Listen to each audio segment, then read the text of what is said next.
One, mean, just biting language coming from the United States Supreme Court between the justices. Amy Coney Barrett versus Ketanji Brown Jackson. Not the kind of thing you normally hear from a Supreme Court justice, not in writing, not in words. But the end result is a huge win for President Donald Trump. 2, Pete Buttigieg polls at about 0% with black voters. But Joy Reid says Marco Rubio and J.D. Vance won't inherit the mantle of MAGA. With the New York Post's Karol Markowicz. 3, top 100 movies of the 21st century. What is at the top of your list?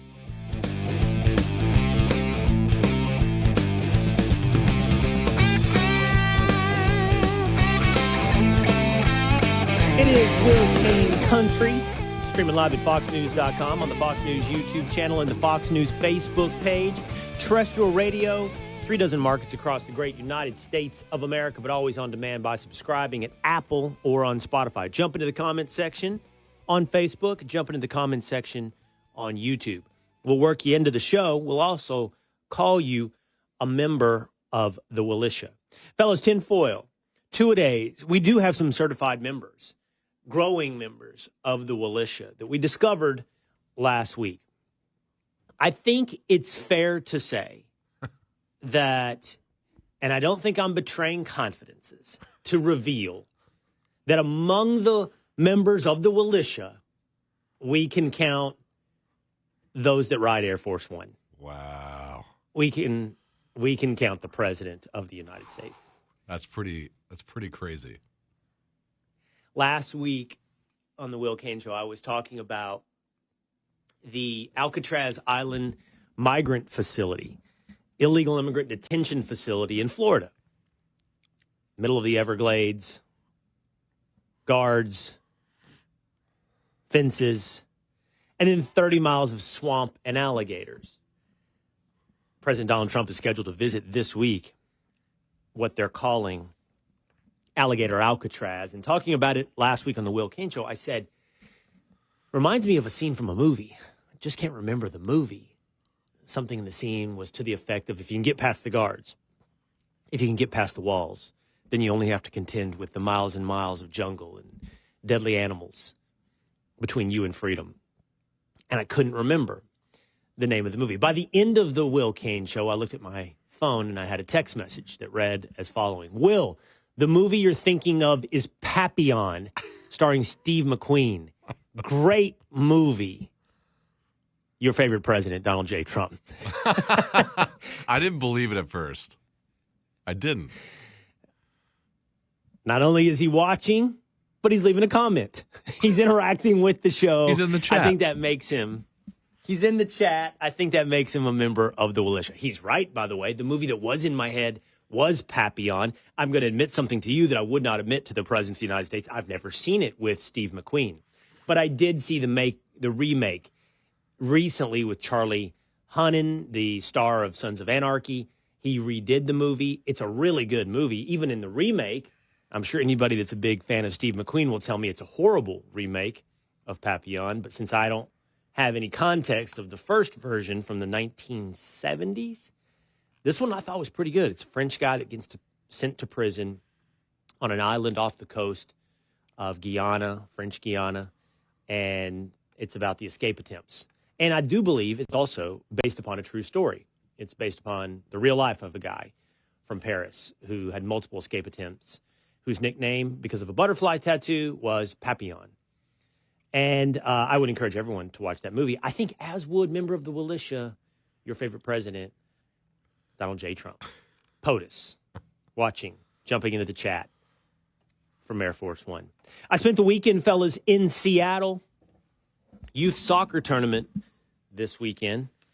I only got to make it for one game. I have my duties. I have my job. Tournament that lasted well over like 5, 6, 7 days. My wife and son were up there.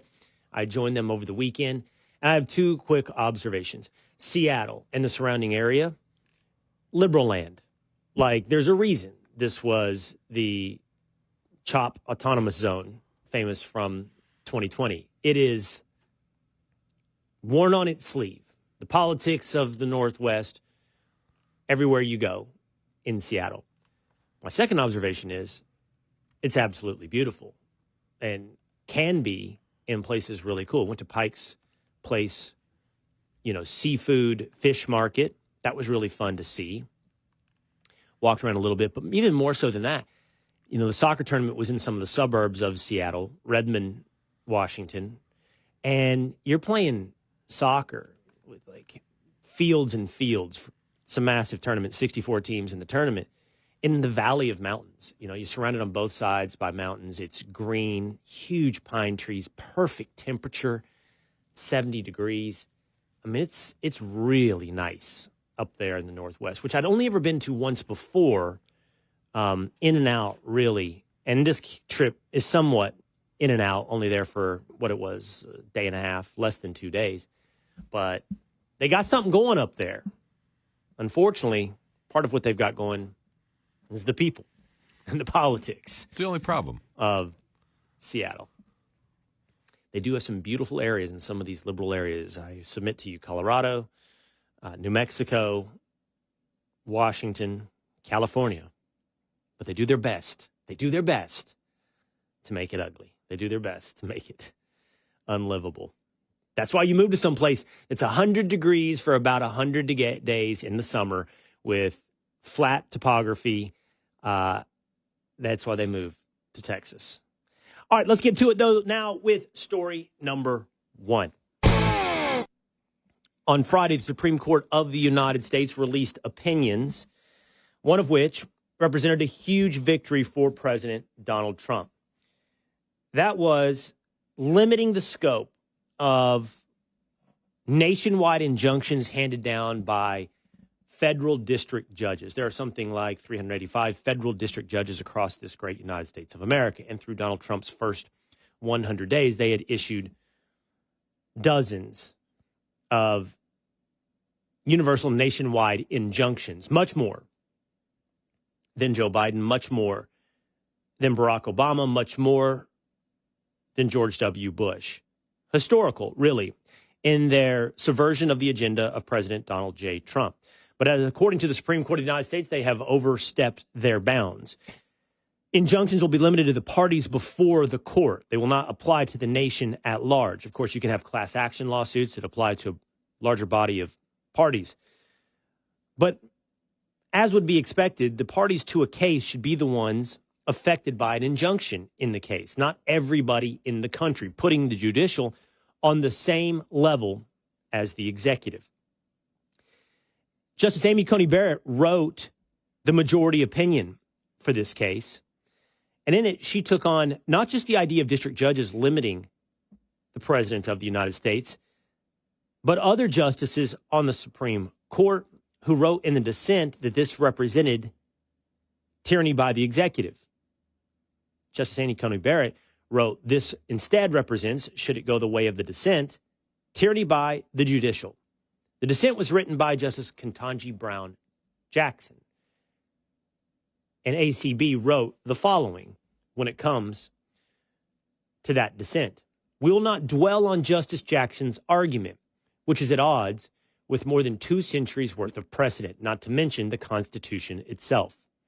She's writing she doesn't need to take the time to even give the dissent much of an argument based upon the merits, that on its face, it flies in the face of 2 centuries worth of precedent and the Constitution.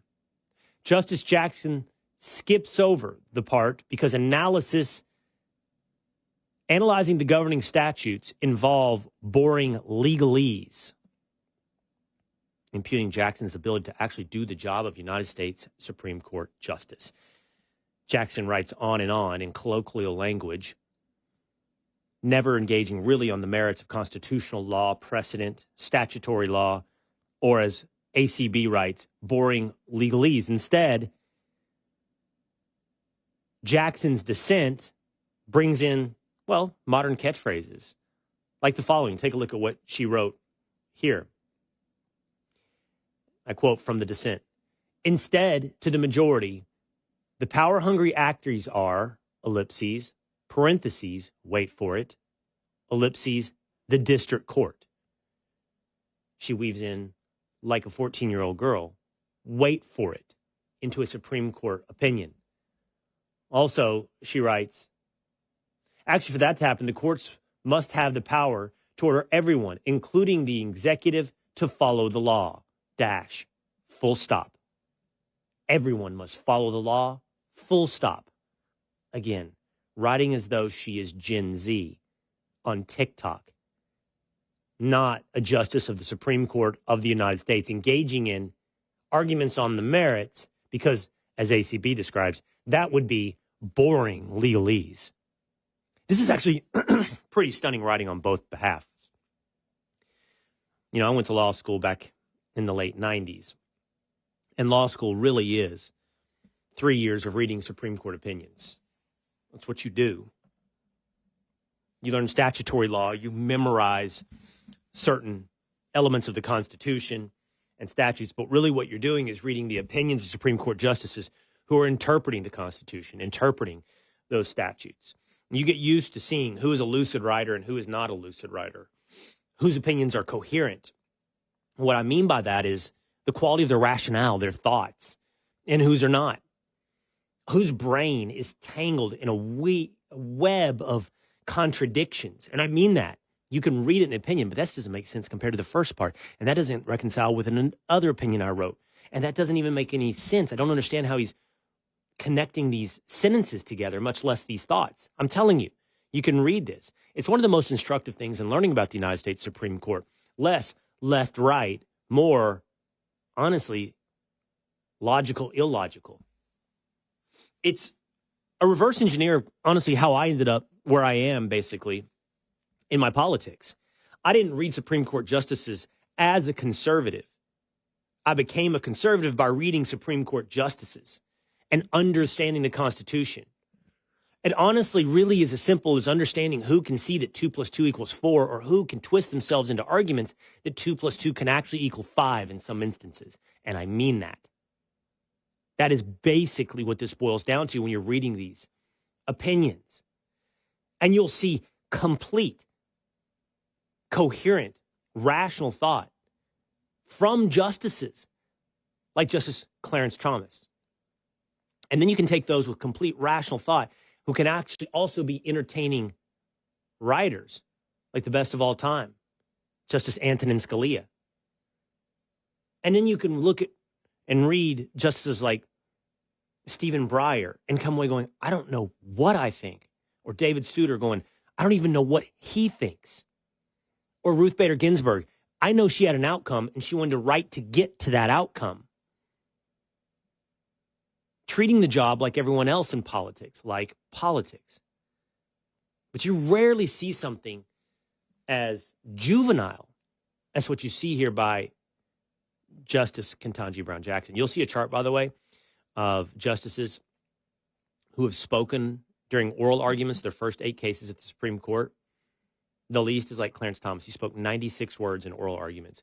The most is, by a long shot, Ketanji Brown Jackson with something like over 3,000 words. She's followed by Justice Sonia Sotomayor and Elena Kagan. And again, I saw the comments when I saw this posted on social media, and people point to this as like Justice Thomas mailing it in, or you don't have to speak when your decision's already bought. And it just sort of represents the place that we are in society. It's like he speaks little, but writes very lucid. He has a coherent philosophy, but doesn't feel the need to peacock it from the stand during oral arguments. He famously doesn't see the value in oral arguments. Where the opposite is a justice like Ketanji Brown Jackson, who speaks a lot and writes incoherently.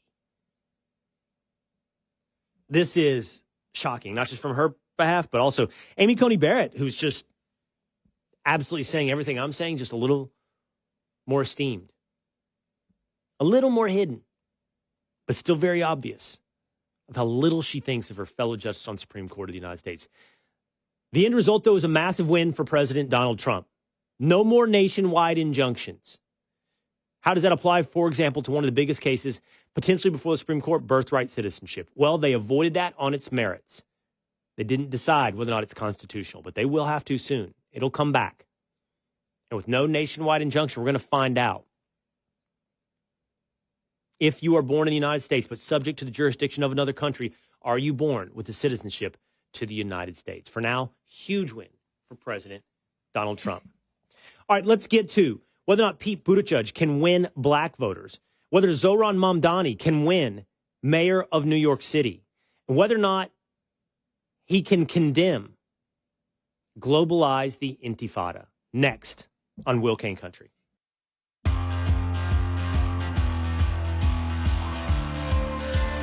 Death to the IDF, chanted from the stage at Glastonbury and aired on the BBC. We're going to break that down with New York Post's Karol Markowicz. It is Will Cain Country, streaming live at foxnews.com, on the Fox News YouTube channel, on the Fox News Facebook page. We hope you subscribe at Apple or on Spotify. Former host of Meet the Press on NBC, Chuck Todd, has diagnosed what is left for the Democrat Party. Who's left? Who is this odd collection of Bernie Sanders and AOC, of Chuck Schumer and Rahm Emanuel, of Gavin Newsom and Zohran Mamdani? What is it that ties these people together? Who are Democrats? Here's Chuck Todd. Is the Democratic Party a left of center party? I think you've just hit I think this is the identity crisis that they have. I think it's just a collection of people that don't like Trump right now. Right. And that served them well in 20. But imagine trying to create a big tent that had AOC and John Kasich in it. Right. Right. You know, or how about, or Liz Cheney and AOC. You're sort of going to rip a hole in the middle, right, as you're trying to stretch that tent. He's right. Even if he's late, a doctor that comes in after a patient is dead and everybody looks at the table and he goes, I think this patient has died. Thank you, Dr. Todd. You're right. You're just a little late to the diagnosis. It's a collection of people that hate Donald Trump. Karol Markowicz doesn't hate Donald Trump. She is the host of the Karol Markowicz Show and co-host of Normally, two podcasts you should get and subscribe. She's also the co-author of Stolen Youth, How Radicals Are Erasing Innocence and Indoctrinating a Generation.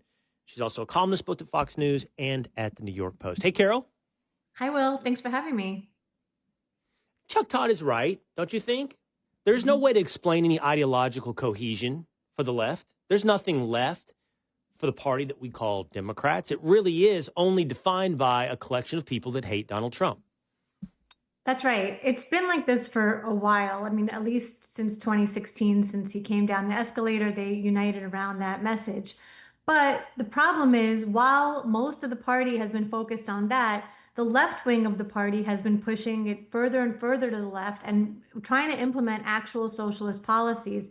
We see it with the excitement over Zohran Mamdani in New York City. Other Democrats are saying, how can we manufacture this ourselves? What could we do? And the answer seems to be adopt his really far left policies. So they're in a bit of a jam if Americans come to understand what they really stand for.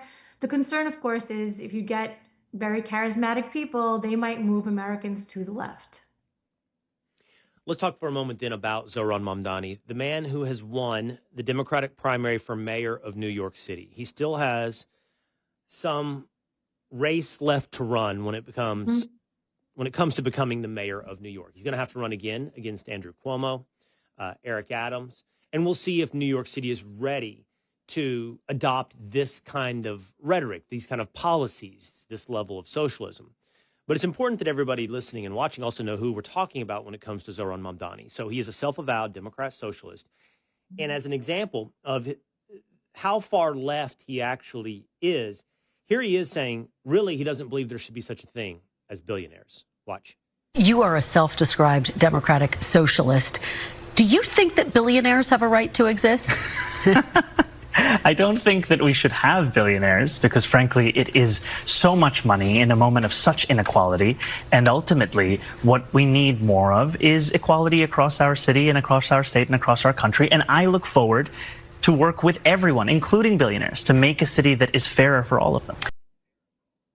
It'll be interesting to see, Karol, what he does or proposes to get rid of the concept of billionaires. So he's talked about taxing people. He's talked about different levels of taxation for rich white people. He's even invoked race into how he would treat people differently as mayor of New York City. But he's not just Bernie Sanders. Maybe he's a little more akin to AOC because he's a mix of socialism and racialism, identity politics in a way that wasn't done by Bernie Sanders. Bernie Sanders is more of an old school communist, like just on class lines. And he's doing something interesting that is maybe more of a TikTok socialist, where he's doing both race and economics all mixed together into one message. Look, the thing about billionaires is nobody has more power of movement than they do. Why would any billionaire stay in New York City while this guy says that he wants to get rid of them? And, you know, my favorite billionaire, Cliff Asness, he's on X. He posts really funny stuff. He posted Mullen Labe, like, come and get me, basically. The idea of getting rid of billionaires, you're going to just move them to other states. It's not going to be a case where these people are just going to take it from this guy, that they're going to live in New York and just have to get rid of most of their money because he says so. The issue of equality, he's not trying to raise anybody up. He's trying to pull people down. And that's ultimately what happens with communism. These people never get to rise. The equality that they talk about, everybody being equal and equity and all of that, it always means dragging people down. I hope New Yorkers will say no to this. If they don't, they will lose another tax base. They've already lost over the last 5 years billions and billions of dollars. I imagine that they're going to just continue to lose the very, very wealthy. Let's try to make sense of this guy for just one moment, because there's a sense that he is, if not the future for Democrats, he represents a wing of the future for Democrats to embrace this kind of far left socialism. But there's also a conversation about how authentic he is, Karol. Like, you know, what is his story? He's a Muslim, he's a Democrat socialist, he's an immigrant, he's a lot of things, but we only know these things because that's also who he presents to us. And he at different times presents different people to us. And that came up, I think, to his face about him like changing accents depending on who he's talking to. And we've had this conversation, right? When it comes to Kamala Harris, even Joe Biden, code talking, code switching, you know, to different audiences. But here's what Mom Downey had to say about his variety of accents. On the subject of trust, you've adopted different speaking accents in different scenarios. But they go to their local bodega. Is there one that's real and one that's affected? What I would say is, as any immigrant knows, having been born in Kampala, Uganda, and then raised in South Africa and moving here when I'm 7 years old, is there different parts of my life. Worldwide tour is a worldwide tour is a worldwide tour. All right, he's got several. He does, like, Karol, that was an Indian accent style you heard there from him on a couple of those, or Pakistani type of accent. He also does an African accent at some stops. He's done an African American versus African accent, and you could hear in that interview he just does kind of a generic American accent as well. And he kind of I guess, you know, he kind of says, yeah, that's what I do, depending on who I'm talking to. That's ridiculous. It's so inauthentic. Look, I'm an immigrant. I also grew up in Brooklyn. I could also copy a variety of different dialects. You don't do it because it's not real. I'm sure you could do a variety of different accents. You lived in New York City. You live in Texas. You can manage any of those, but how come you don't switch between them? How come you don't just adapt them whenever you need to? It's fake. And that's the thing, is that all of these people, AOC pretending to be from the Bronx when she's really from Westchester, it's always the most privileged people that end up being this fake socialist thing, and they push other people into it. I think people fall for the act, and that's what it is. It's an act. He's able to act in different ways to appeal to different audiences, but it's still just an act. I'm going to make a counter argument. Do you remember the scene in The Big Short when Steve Carell and his team are being pitched a series of credit default swaps to short the American housing market, and they don't know why this is being pitched? It's so counterintuitive, but the guy pitching it to him is Ryan Gosling, and he is a very much like finance bro, but acts like he's above finance bros. He's got fashion friends. He's pretty funny. He's actually the comedic relief character of the movie. And they're all supposed to be these big cynics, and they step out and they go, why are you listening to this guy? He's everything we hate. And Steve Carell goes, yeah, but he's so blatant in his self-interest that it almost makes him endearing. And Right. I wonder, to your point, could I do an accent? Yeah, poorly. I've tried to do accents here on the show. I'm not good at it. And we should challenge you to some of your accents you can do growing up in Brooklyn. But the point is, everybody does accents. Everybody, you know, whether or not it's with your friends or by yourself, everyone driving in the car, you have an accent you can do. I don't care which one it is. You can do Jamaican you have fun with. You have an Indian one you do if you want to. Maybe you have fun with that one. But every single person listening, I am confident, does an accent. And then you're like, am I supposed to do it? Am I not supposed to do it? Is that cultural appropriation? Am I mocking it? What am I doing? You know, could I do it in public? This is an entire exercise that everyone does, that when we hear comedians do it, we feel cathartically released. And that's why we laugh. I'm going to argue to you that Zohran Mamdani doing this and owning it in that way could almost become appealing in it's so inauthentic that it becomes authentic. There's something to this where I'm like, if there were a politician willing to go in front of different audiences and do accents like this, not in a Kamala Harris, Joe Biden fakey style, but in a, yeah, I'm doing it because that's how we all talk here together. I don't know. There's a chance it could come off as endearing. I hear you, but the thing is that we have Donald Trump as president right now, and the thing that makes him so endearing, I think, is that he's never anything but himself. He is always Donald Trump. He's never putting on an act. He's never putting on some sort of face. He's like, I like my gold toilets, and I don't care what you think about that.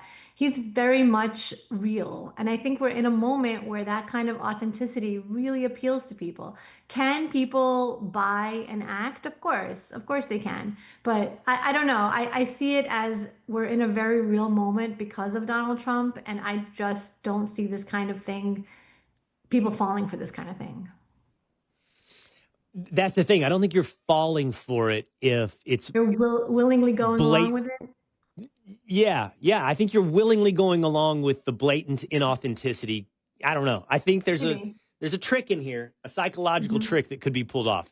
Mamdani has declined, on a more serious note, to condemn, I think was the word that was asked, the slogan, globalize the Intifada.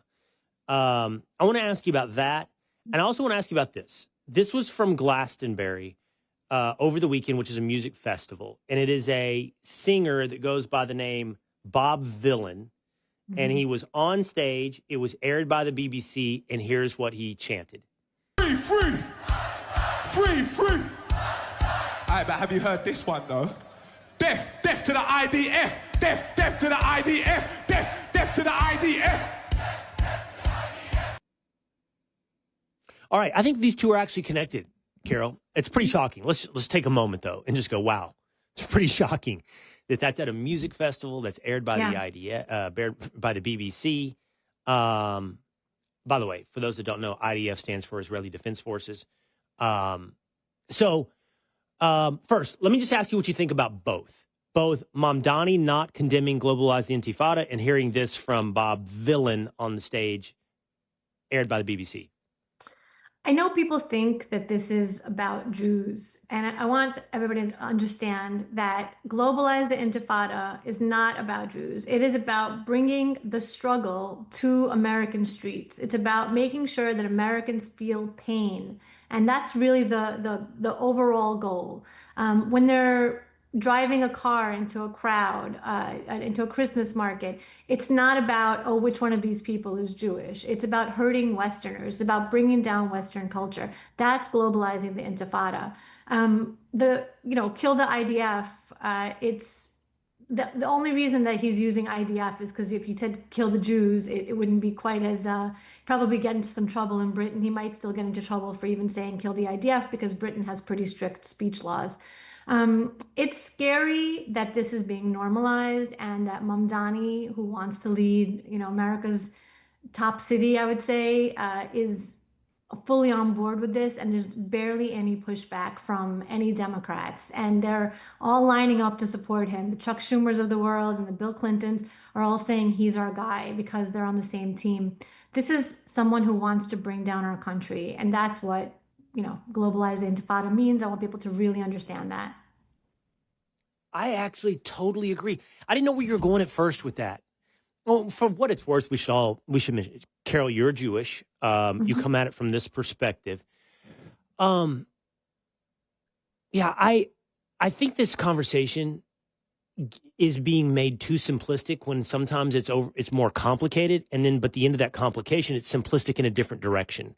And it doesn't okay, the way this conversation happens, I feel like publicly, Karol, is it's shocking examples of anti-Semitism. That's the way this conversation is largely conducted publicly.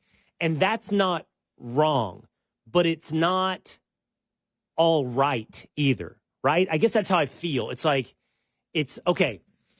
Let's take them one at a time. Bob Villain, death to the IDF. Okay, well, Villain, the IDF, yeah, villain. That's what I said. Villain, yeah. Death to the IDF. Okay, I hear you. He didn't say, death to Jews because that would probably actually cause some kind of crime in Britain. Also, it doesn't rhyme, by the way. But I think this one's harder for me, Karol, because the IDF is a military. It's not an ethnic group, right? So am I supposed to carry that over to he says this, but he really means this? And I think I do think there has been an people have carried criticism of Israel into hatred of Jews. And I don't think that's fair. I think there is criticism of Israel out there that people believe, right, that has no connection to how they feel about Jews. Now, I can't speak to Bob Villain. Now, this is where it gets complicated. There are some people who criticize Israel who do hate Jews. And there are some people who would chant death to IDF who do mean Jews. He may mean it like, I hate this military. I don't know Bob Villain. But I'm saying a person could say that without meaning I hate Jewish people, right? And so that's where, I think this gets messy and it's not clean enough on that part of the conversation. Sticking with this before I go back to the globalized intifada. The hard thing is, if you told me, Will, I've heard other stuff by Bob Villain and no, he definitely hates Jewish people, I'd be like, I believe you. Let me hear that. It wouldn't shock me. Yeah. What's interesting is that, yes, you can absolutely criticize Israel, hate the Israeli government, and not hate Jews. I find that doesn't happen that often, but okay. When you hear somebody say, kill the US military, kill the Royal Air Force, do you think to yourself, oh, but they don't hate all Americans. They just hate just our military. Or do they mean that they hate the military that protects the rights and the people of this country? Because when you say, kill US Marines, to me, that means kill Americans. I don't see them as something separate from the rest of us. I see them as part of us. But Karol, do you think there's not a gradation that also deserves at least some weight in this conversation as well? I hear you. I hate the IDF. Well, then you're saying, if somebody says I hate the United States military, they're saying I hate the Americans, right? I hate the IDF. I hate Israelis. But there's still another step between Israelis and Jews. Even though whatever percentage of Israelis are Jews, it's a political body versus a religious body. Yeah, it's sort of tough because we are a people also where, when I'm an American first, but when Israelis are harmed, I understand that they're being harmed kind of in my name. They're being harmed because I'm not there and I'm not part of it, but they're being harmed because of who they are. They're being harmed because they exist in the Middle East. It's not that people hate Israel and they'll be fine with a lot of Jews living in the Middle East, not in a country called Israel. They would not be fine with that. And they weren't fine with that before Israel existed. There were frequent murders and terrorist attacks on Jews living in the British Mandate of Palestine. So it's not like they're like, oh, we just don't want the country of Israel to exist. No, they don't want Jews to exist in Israel at all, in the Middle East at all. And the IDF is there to say, that's too bad. That's your problem. And we're not going to let, anything happen to these people. All right. So on that part of this, I may be being I appreciate precision of language and I interpret things as precision of language. There can be people that hide things in semantics, but I do think that the only way we can truly communicate is to listen to one another's words and then do our best. I mean, the whole world is in this game of let me peer into your real motivations here. And I think that that's more dangerous than listening to someone's words. But I could also be giving him too much grace, But by the way, I'm actually not but giving that's him okay. grace. That's, No, but I'm not like actually. that about you. I'm not But no, Karol, but I'm not actually, because I don't care about Bob Dylan. I don't even know Bob Dylan, right? And I have no grace for this person. I just have grace for precision of language on the conversation. Do I think, like I said, if you told me he actually means this, Will, and I can prove it to you, I wouldn't be shocked, right? The question is whether or not the follow-up thing is that I don't know anything about Bob Dylan either, but I would not be surprised that someone who hates Israel, for example, also hates America. They often go hand in hand. It is an attack on Western culture. It's an attack. That's where I want to go. That's all these things. That's where I loved what you had to say. Okay, so that's what I love and agree 100% with what you had to say. Not just America, by the way, Western civilization, right? So, because here's Bob Dylan in a separate part of that concert. Watch this. Heard you want your country back. Shut the f*** up. Heard you want your country back. You can't have that. The only place I know, stolen right under my nose by ignorant scum, trying to lay claim to a land that ain't theirs anyway. Wait, what did you say? Heard you want your country back. Shut the f*** up. All right, so the lyrics there are, so you want your country back. Why? You can't have it. But shut the F up. I think at one point he says standing on stolen ground or something like that, that kind of thing. Right. It's the trite, anti-colonial, oppressor oppressed. I'm taking your country from you right now. I hate Western civilization. I'm taking it away. That's clearly who this guy is, right? And I think that is the revealing truth under all of this. Yeah. I went to Glastonbury in the 90s. The talent was a little bit better than this. This is like really rock bottom. What is it? Is it like Woodstock? It's it is. I also went to Coachella? Woodstock 94. I like that kind of thing when I was young and free. But that's the thing, is that these people, it's the leftism. I say this a lot because look, Jews are very worried in America. I'm not going to lie to you. It is a concerning time for us. But every time that anybody says, "Oh, America is bad for Jews," or "America is doing this for doing bad things to Jews," I'm always very quick to be like, "It's not America. It's the leftist hellholes of America. It's these little leftist enclaves that are causing these problems for Jews." It's leftism in action. And the same thing with this Bob Dylan guy. It's all around leftism. Does he hate Jews? I don't know. All I know is that he hates civilization as we have it. And it's sort of tough to watch people defend this kind of thing. But this is where we are, and we do need to defend our civilization. It's important. It's the best one that's ever been. All right, so we want to take this full circle now, because who is Bob Dylan? Even though there's like thousands of people there with him chanting what he's saying. Zohran Mamdani is the Democratic primary candidate for mayor of New York City, and he's the one that refuses to condemn globalize the Intifada. And he says in his answers, by the way, when pressed on that, I've heard from my Jewish friends or something like that, my Jewish constituents, how hurtful that can be. But he goes on to not condemn it. Okay, so maybe we can't say whether or not he's an anti-Semite or not. But I think what he's given us plenty of evidence of right there is, combined with all of his other opinions, like Bob Dylan, he hates Western civilization and what it has built.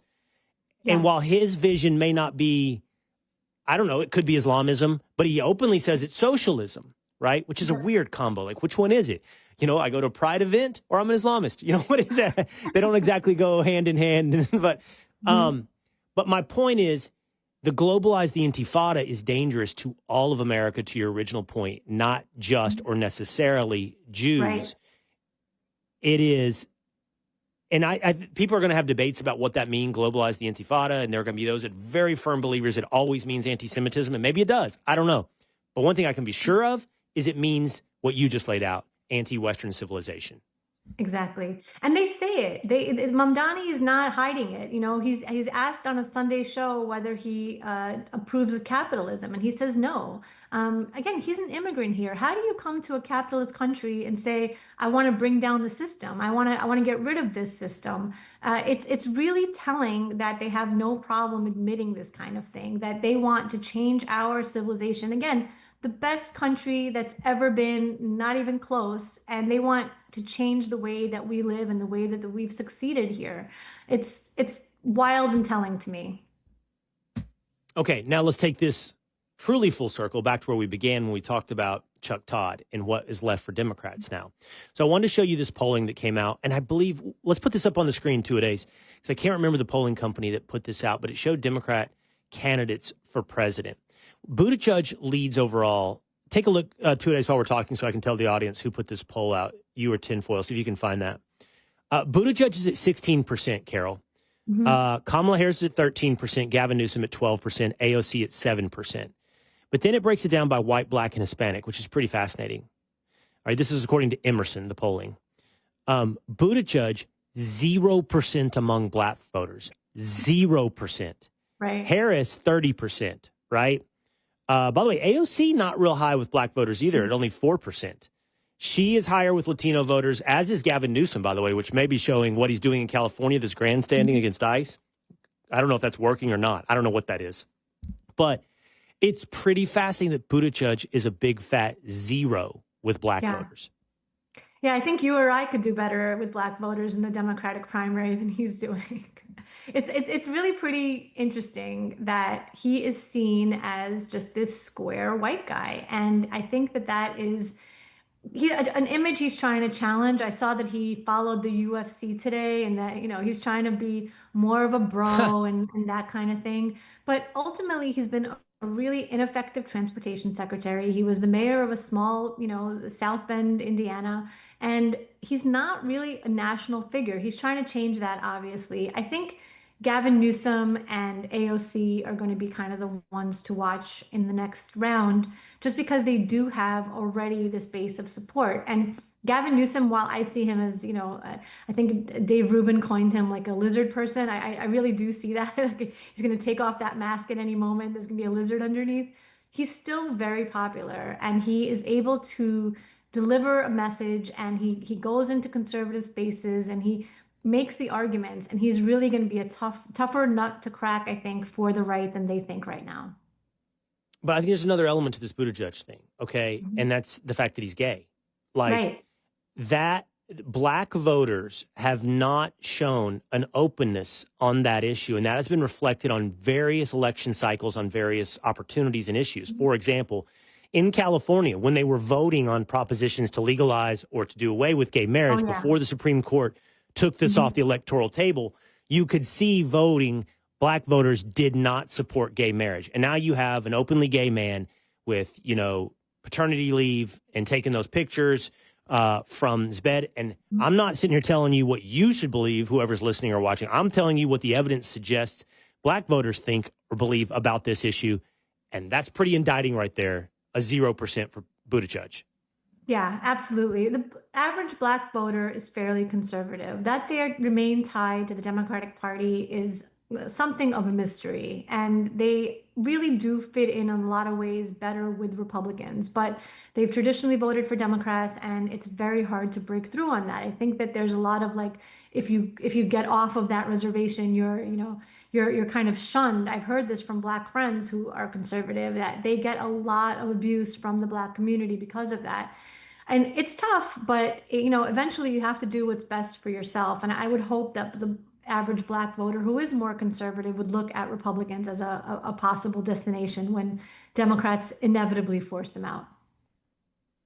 All right, then finally, Joy Reid was talking about the opposite sides, which we're talking about the future, Rubio and Vance. And here's her prediction on whether or not they will step into the role of Donald Trump after Donald Trump. Listen to Joy Reid.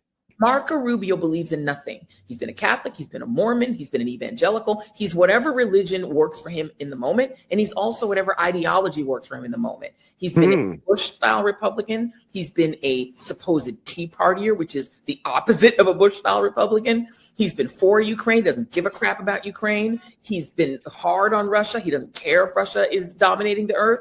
He doesn't believe in anything. He thought Donald Trump was a small penis weakling, and now he thinks Donald Trump is God. Marco Rubio believes in nothing, but he doesn't even have the intellectual heft of a Ted Cruz, who's barely got any. He's got less. So he couldn't even be president.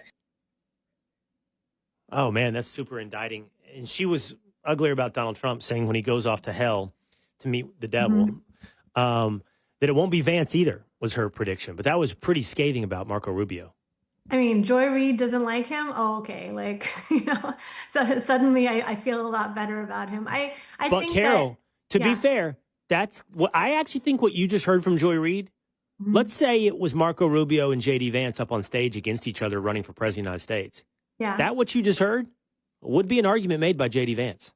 Well, and then Marco Rubio would say that JD Vance, basically called Donald Trump Hitler in 2016, and they could just go on like that for a while. I think you're also forgetting somebody else in the administration who could possibly be running for president. Your buddy Pete Hegseth, I think, would be a fantastic candidate. I am not just saying that. He has been stellar. I have never felt better about supporting him during the difficult times in the beginning. I think he's been just unbelievable. And look, I think if those three guys are three of the candidates the next election, then the Republicans will finally have an embarrassment of riches to choose from. Those are really strong candidates. Will they tear into each other? Of course they will. So what? John Adams and Thomas Jefferson basically called each other child molesters, and then they were writing them to each other letters on their deathbeds, talking about the amazing friendship that they had. It's politics. If you get into this game, you have to understand that there's going to be some tough hits. Got to learn to live with it. Sorry, Joy. All right. What a great conversation, Karol. I think everybody should expect, if you go listen to the Karol Markowicz show, you're going to continue to get great insight and conversations like that. Or the show she co-hosts normally as well. Check them both out. Apple, Spotify. Where else, Karol? Everywhere. Anywhere you get your podcasts. Yep. Thank you, Will. Okay. Thank you, Karol. We'll see you next time. Again, make sure you check out Karol's shows there. Oh, I meant to ask Karol this. Last week, New York Times came out with their top 100 movies of the 21st century. That's since the year 2000. I'll tell you who number one is. When we come back from the break, I want you to think about your number one. I'll give you mine. We'll see if or where it ranks in the top 100. Coming up on Will Cain Country.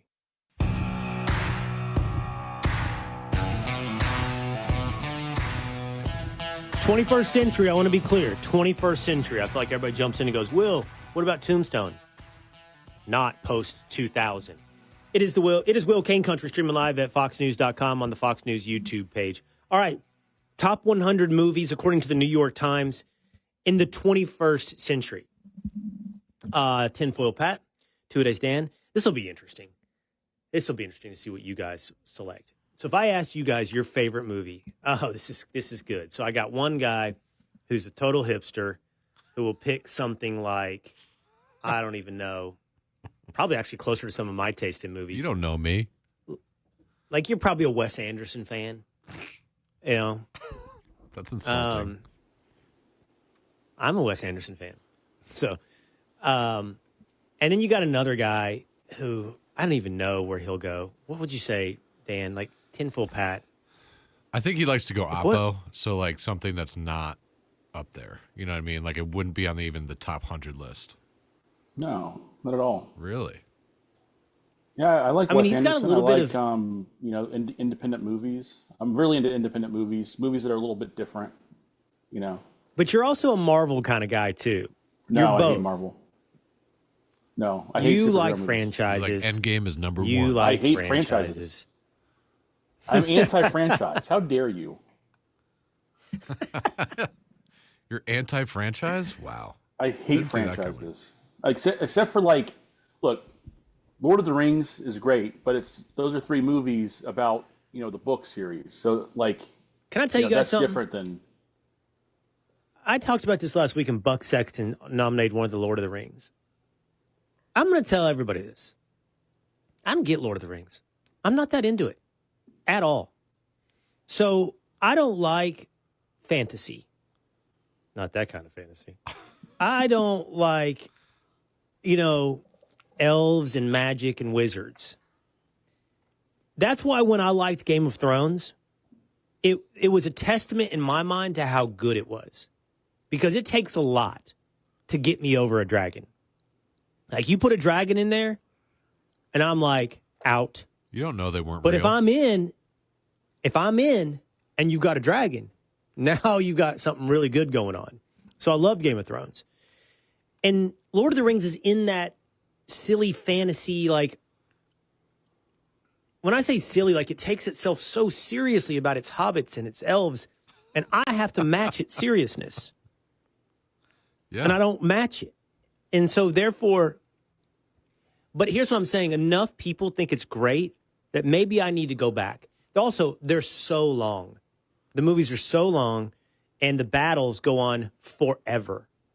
Like, just forever, these battles. Not long with enough, the orcs. some might say. That was my critique And of the it's second super, movie. it's super dark, is my memory, too.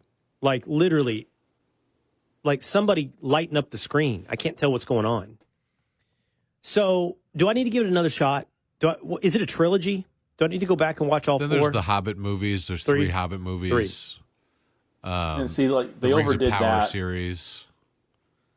Don't do that. Don't watch that. I think if you're out on fantasy like that, I don't think watching it again will bring you back. I don't think there's any chance. But I liked Game of Thrones. Game of Thrones is what makes me wonder, maybe I missed it. Game of Thrones, besides some of the magic element, it's more about like people and human interaction, and it could be seen as medieval. You know what I mean? Like it could be real. Yes. Take away the dragons, take away some of the magic and all that stuff. It's about human nature, essentially. So it's not 100% as much fantasy. And he made it more. That's right, more Dan. Grimy than Lord of the Rings. He kind of took what Lord of the Rings did and made it more like geopolitical and, took all these weird historical events that kind of did happen in real life and transformed them in his world. And he also had, and that's what I liked about it. So, which is, that's what I liked about it. Doesn't have. Yes. Okay. I'm still intrigued because you guys all put it up there so high, but that would not make mine. It did make this list of New York Times top 100 movies. Can't remember where it came down. I'm scrolling down, but here is I'll give you your top 5. How about that? According to the New York Times, of movies since the year 2000. Tell me if you've seen this. Any of these? Moonlight. Never saw it. Pretty good. It's a very heart-wrenching story. Can I tell you what I know about it? Sure. Like, all I know is gay black dude. Is that what it's about? Sure, if you want to boil it down to just that. Yeah, whatever. Gay black kid. I'm just telling you, that's all I know. That's all I know. It's a very powerful movie about the human experience for that Oh, wow. person. That's a different way. That's a different way to say it. Number 4, In the Mood for Love. Never even heard of it. It's, is it in English? I don't even know. It's Asian. Oh, Sofia Coppola directed it. Yeah, I've never even heard of this movie. I think she just said something nice about it. Oh, you're right. There are a lot of movies, like Asian movies, Korean movies, Chinese movies, that are very, very good that people overlook because of the language barrier. That's true.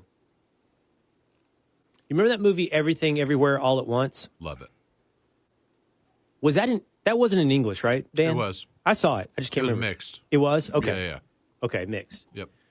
All right. Then number 3, There Will Be Blood, which was great. Top Loved 5 it. for me. That fits right there. It's a top 5er? Absolutely. Dude, I will watch that movie over and over again for the rest of my life.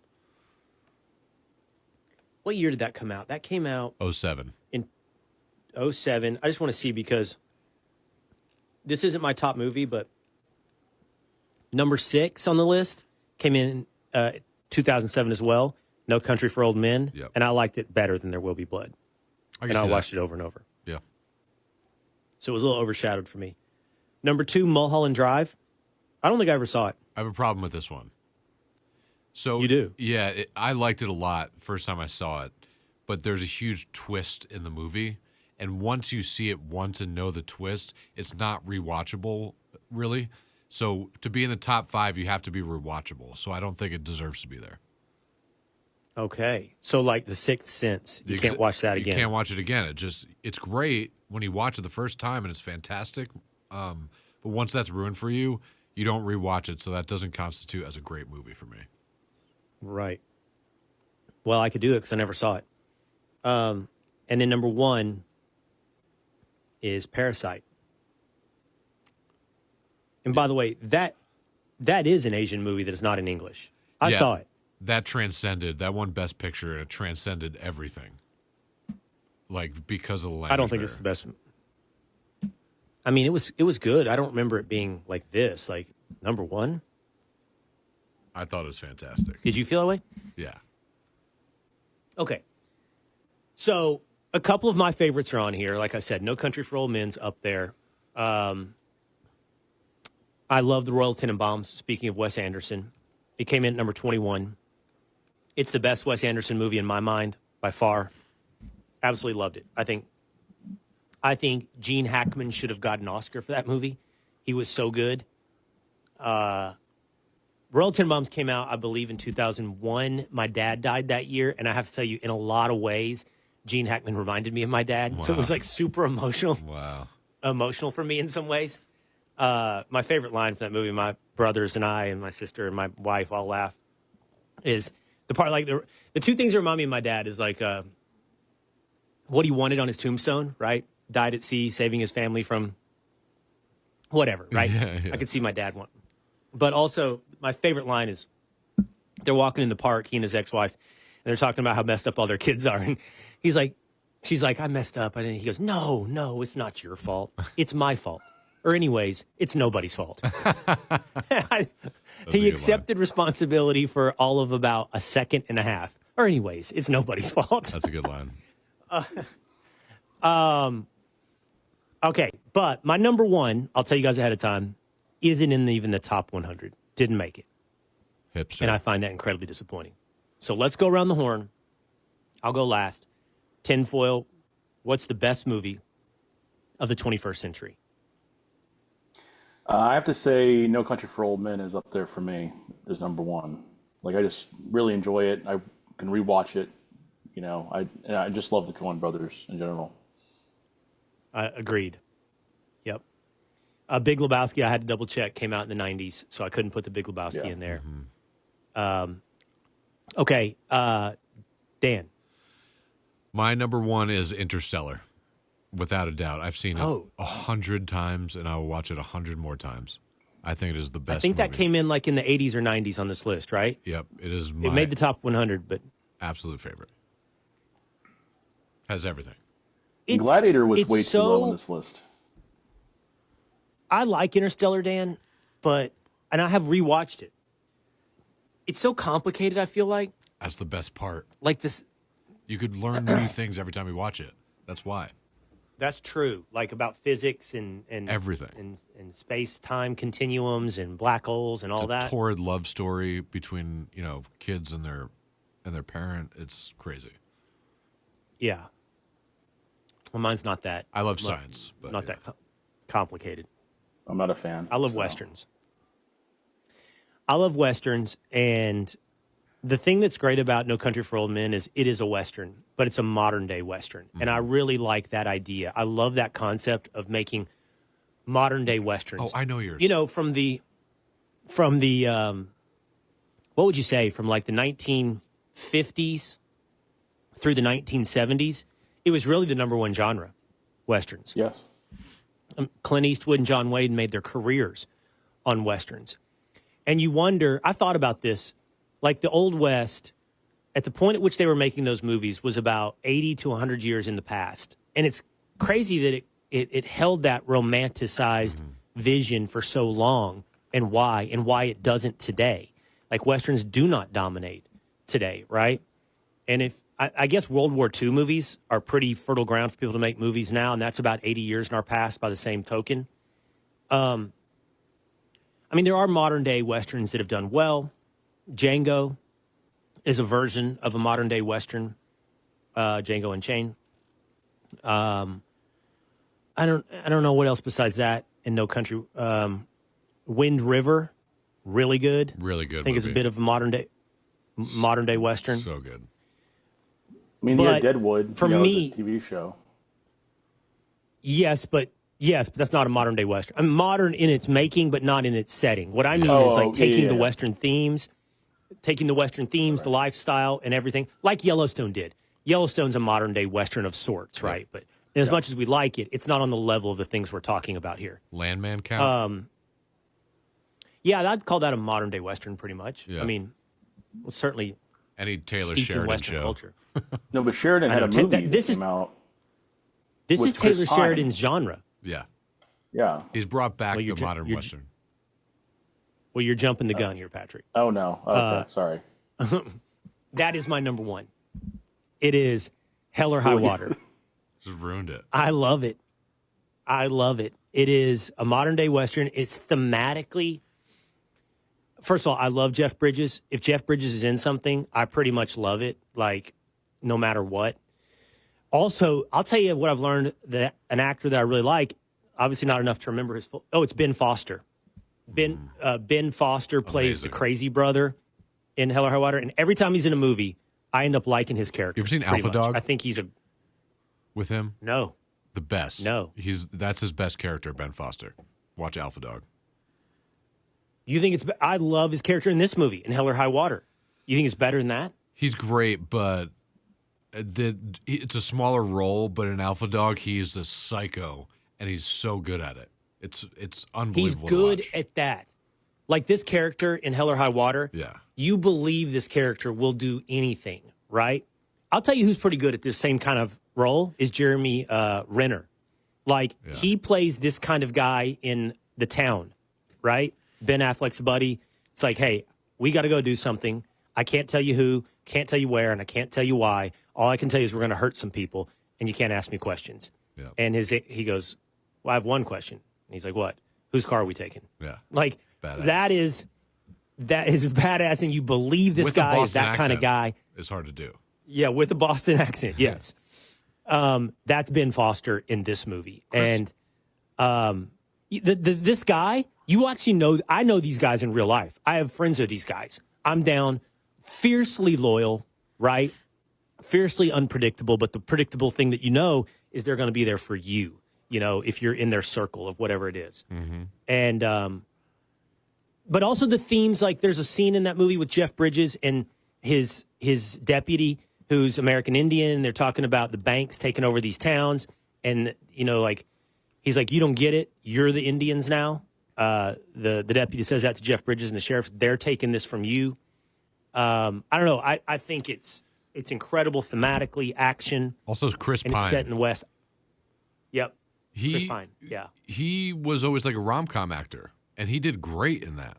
He kind of stepped over into that role. I mean, he's done other dramatic things, but he really surprised me in that. Isn't his big thing Star Trek? Isn't that kind of where? Yeah, he was Kirk. Yep.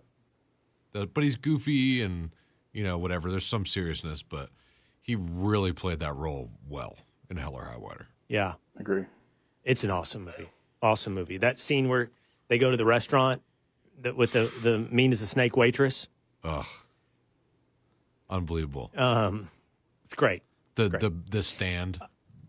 I won't give it away, but anyway, I think that's my favorite movie of the last 25 years. Hell or High Water. Taylor Sheridan movie. Let us know yours. Drop into the comment section on Facebook or on YouTube. We'll hope you'll be back tomorrow. Hang out with us again. Same time, same place. We'll see you next time on Will Cain Country.